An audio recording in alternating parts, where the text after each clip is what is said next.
Double Feature is a set that came and went. Not many people liked it. It wasn't something that was hugely popular with a lot of people because it sucked. Because of its price point. People and did not like it. The treatments weren't everybody's favorite. But I'm here to tell you, we have put together a list of singles from Double Feature that maybe should be on your radar before the set goes completely away. A lot of these prices have been dropping pretty significantly while everybody's been distracted with Neon Dynasty. Here's the thing. While you were booing Double Feature, there were some cards in it that maybe you missed, and we're going to talk about them in this video.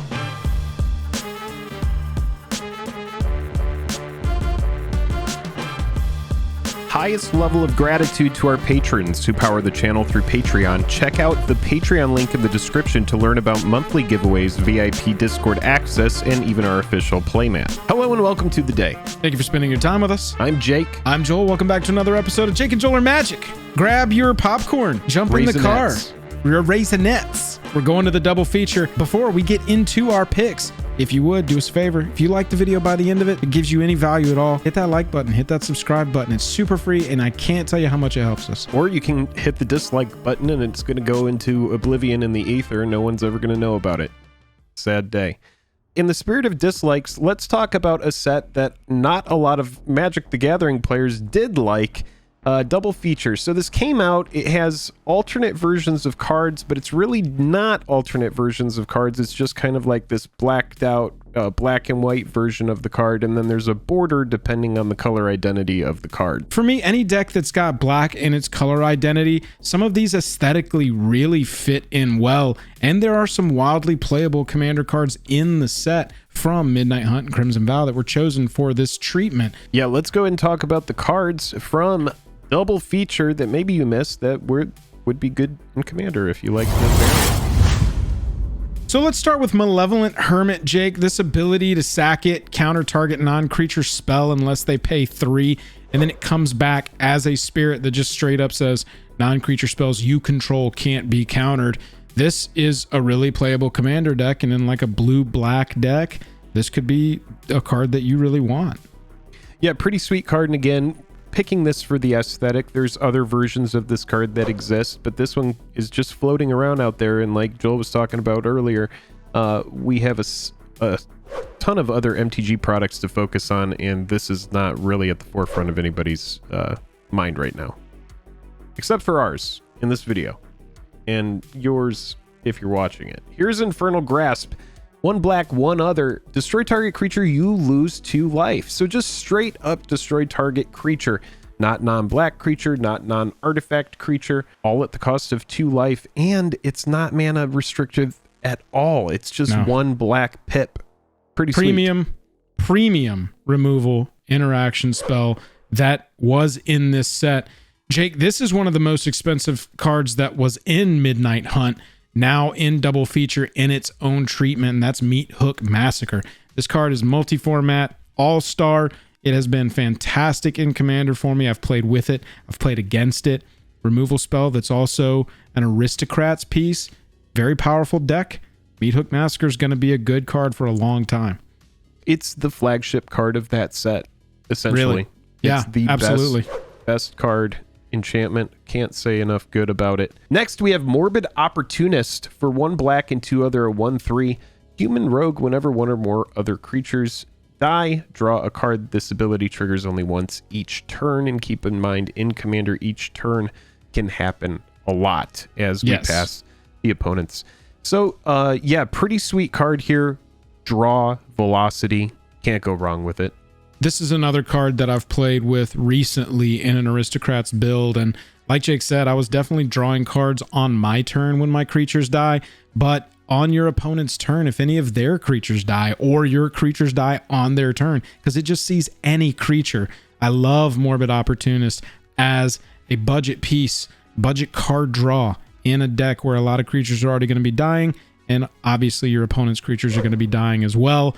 They'll especially be dying if they are being fateful absenced at instant speed. Destroy target creature, planeswalker its controller investigates. This, we know this card. Midnight Hunt rare. Beautiful card. Loved it when it showed up. In black and white, you've kind of seen so far.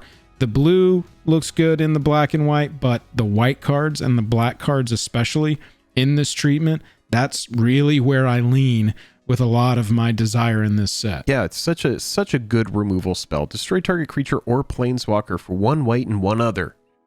All at the cost of them simply investigating. Really not that steep a cost for perfect removal. You can never really go wrong with removal.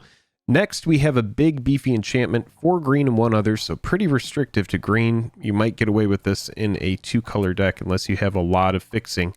At the beginning of each combat, double the power and toughness of each creature you control until end of turn. Ooh. So just a pretty game-breaking effect if you're playing big creatures. Just very, very, very powerful. Very powerful effect. Yeah, I love this. Again, green-black attack, Jund attack deck. This is the kind of card that, you know, you really want in there. So let's pivot off for a second away from just, oh man, these look great in black color identity. Well, I say that as I look and see it's a card with black in its color identity, but it's Liesa, Forgotten Archangel. Jake, I played against this card the other night. Whenever another non-token creature you control dies, it just comes back to your hand at the beginning of the next end step.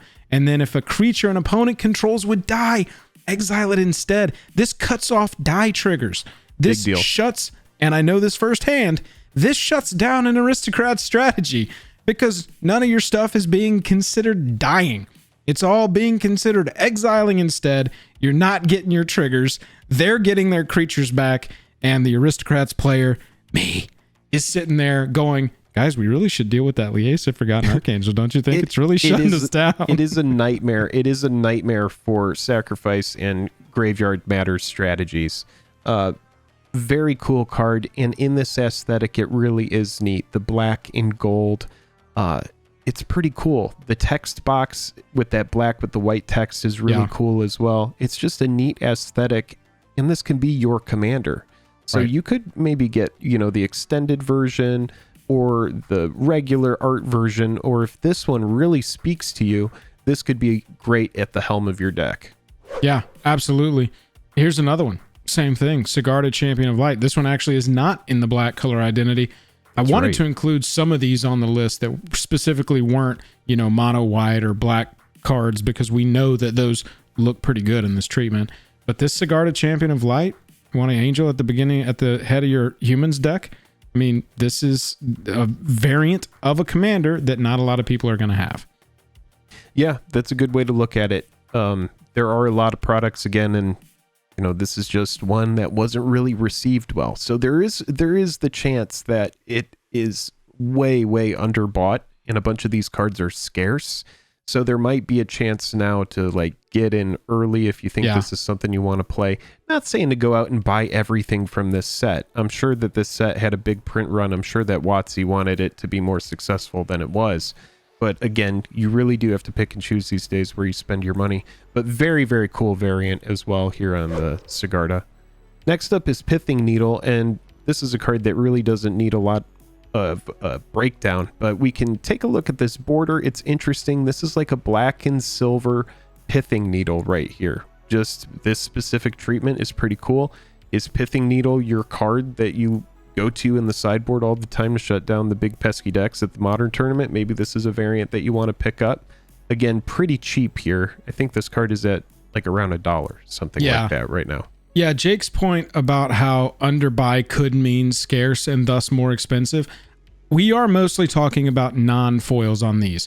When I was watching the price lists for singles from this set, the cards that were dropping were the non-foil versions. The foil versions are probably going to fall pretty squarely into what Jake's talking about, where the scarce versions of these, you know, get your Sigarda champion, but is a foil, that's going to be a little bit more expensive because it's going to be more scarce. But yeah, Pithing Needle for sideboards, I really like this choice. I also think that, Jake, while we're talking about modern, how about 4 of Thalia, Garden of Thraben in a black and white treatment that is just so choice. This is menacing. Oh, I love how this looks. Yeah, dude, same. It's a card that's just an absolute 4 of if you do play it.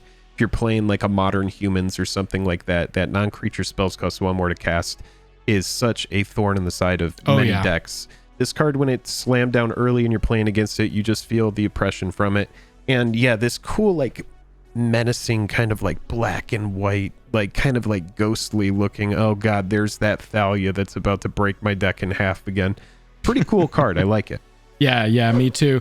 Jake, this is another card. I've been talking about Aristocrats. That's what I played in our Commander League last month, and so I've got a lot of experience with modern Aristocrats, like caught up Commander, the modern version of the Aristocrats deck, and Welcoming Vampire is a card that I played in the Very league. strong. I was playing a mono black or a black and white deck. This is that mono white feel in the black and white. This is just a home run, but I really do think that this card in particular, any treatment of it, this card is going to be played as it's more and more discovered. When you have these creatures that are low to the ground, just token creation, you're creating 0/1s or 1/1s or even 2/2s, you're getting a card on top of that, and card velocity is going to win games. I would be picking up Welcoming Vampire off of this list for sure, because it's just a rare that I've loved and have had a great time playing. Let's talk about this big, beefy 7-drop blue Hullbreaker Horror. Flash, can't be countered whenever you cast a spell. Choose up to 1. Return target spell you don't control to its owner's hand. Return target non-land permanent to its owner's hand. Brutal. Pretty much a toolbox of effects here. The big thing on this, Flash matters. Can't be countered matters. Well, those are a big deal in... And also resurrecting this from the graveyard. It's a horror that you're resurrecting from the graveyard. I think specifically this treatment of this card is going to work with a lot of the strategies that are going to want this card, because it's aesthetically going to kind of match what the strategy is, which is get it into your graveyard and resurrect it for cheap. And it has like quick. a zombie feel about it, right? Yeah, exactly. Yeah. That's exactly right.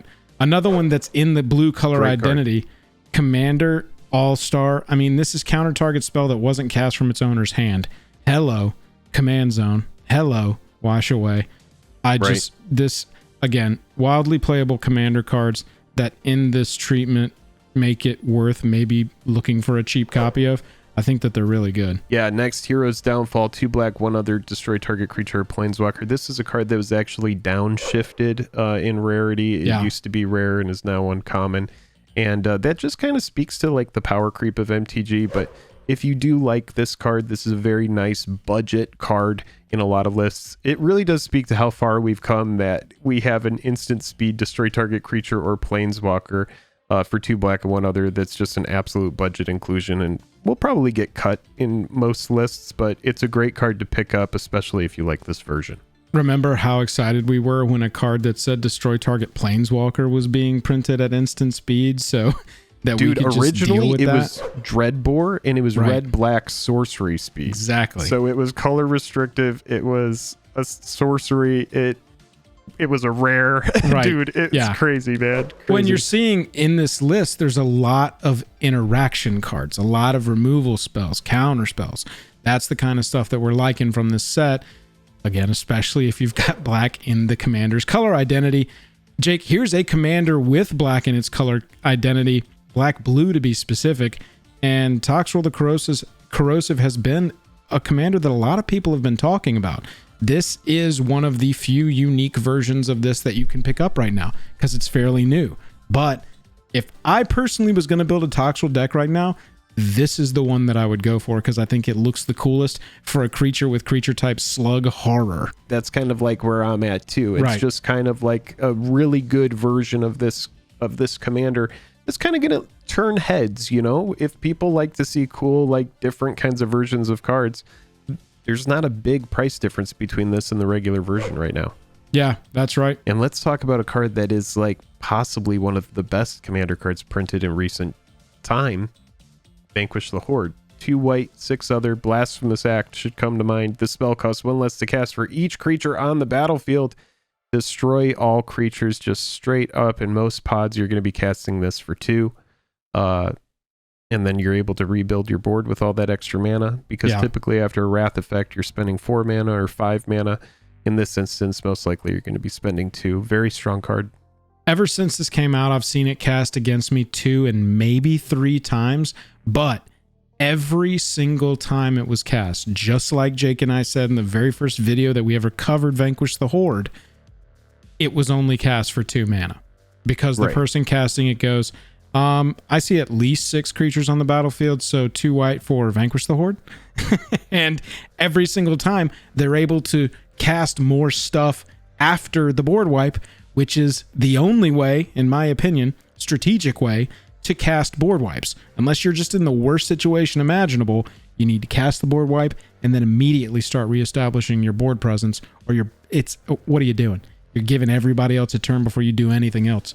So this is, primo in this black and white treatment. This is one of my favorite cards, period, in the entire set. This is a single that I'll definitely be looking to pick up. I could see that foil having a big multiplier. Oh, I really could. Toxrill too. There's a couple of them on this list that the foil is probably going to be not the card we're talking about to go and try and pick up right now. Yeah, next up we have this Chandra here, which is a pretty sweet card, and mostly just because I really, really love the red, white, and black aesthetic of this version. It's pretty sweet, dude. I just, specifically for the variant, you can pick up the other version of this card, but very sweet card, and just the aesthetic of these 3 colors on this one card is beautiful, even with that mythic symbol. Very cool, very unique version of the card. And I think the aesthetic is really what this entire video was about for us. Jake and I saw these prices falling, and I was like, how do we make a finance video about double feature and let people know in a way that they care about that these prices are falling and these singles are ready to be picked up? And there are some dope commander cards in this set. Go and look for these if you like the treatments, because it's all about the aesthetic. That's right. This video is a little bit different. Typically, we're talking specifically about value, but this, we're talking specifically about a variant that maybe you missed. Hope you found something valuable in what you just watched. Special thanks to our sponsor, Dragon Shield. Use the Dragon Shield link in the description below to shop over there and directly help our channel. Jake, that's it. I'm done. I'm tapped out. I don't want to talk about double feature anymore. Boo, double feature. We're done with it. That's what they say. We're done. We're done. Goodbye. Catch you later. No more.